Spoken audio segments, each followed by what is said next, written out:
இன்றைக்கி நமக்கு முள்ளங்கி பொரியல் எப்படி செய்கிறதுன்னு பார்க்கலாம். நான் அந்த முள்ளங்கியில் மேலுள்ள தோல் எல்லாம் சீவி எடுத்துருக்கிறேன். இப்போ நான் இதை கட் பண்ணி எடுக்கிறேன். கட் பண்ணியாச்சு. இப்போ நமக்கு செய்கிறதுக்கு ஸ்டார்ட் பண்ணலாம்.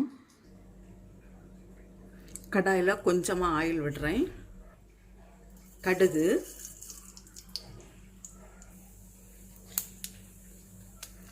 ஃபஸ்ட்டு பூண்டு போடுறேன்.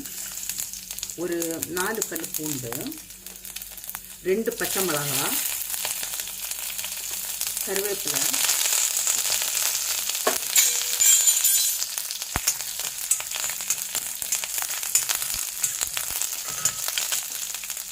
ஒரு ஆனியன் பொடியாக கட் பண்ணி வச்சுருக்கிறேன்.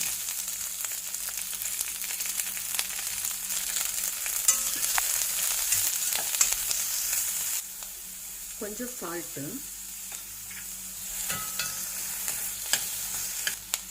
இப்போ முள்ளங்கி போடுறேன்.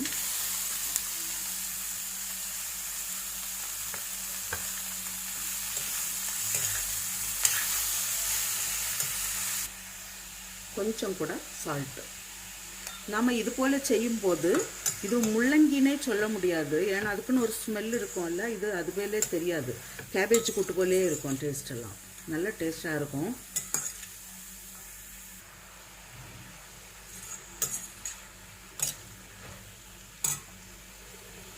இப்போ இதில் நான் கொஞ்சம் சில்லி ஃப்ளேக்ஸ் சேர்க்குறேன்.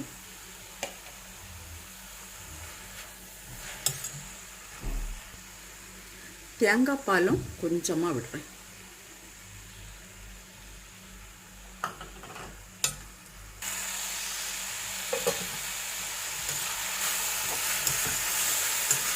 இது இப்போ ரெடி ஆச்சு. நான் கொஞ்சமாக தேங்காய் சேர்க்குறேன்.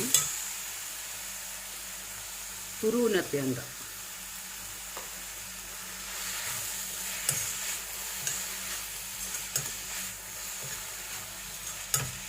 போதும், நான் ஸ்டவ் ஆஃப் பண்ணுறேன். முள்ளங்கி பொரியல் ரெடியாக இருக்குது. நீங்களும் இதே போல் செய்து பாருங்கள். செய்து பார்த்து உங்களுடைய கருத்துக்களை தெரிவிங்க. உங்களுக்கு இந்த சமையல் பிடிச்சிருக்குன்னா சப்ஸ்கிரைப் பண்ணுங்கள். உங்களுடைய ஃப்ரெண்ட்ஸுக்கெல்லாம் ஷேர் பண்ணுங்கள்.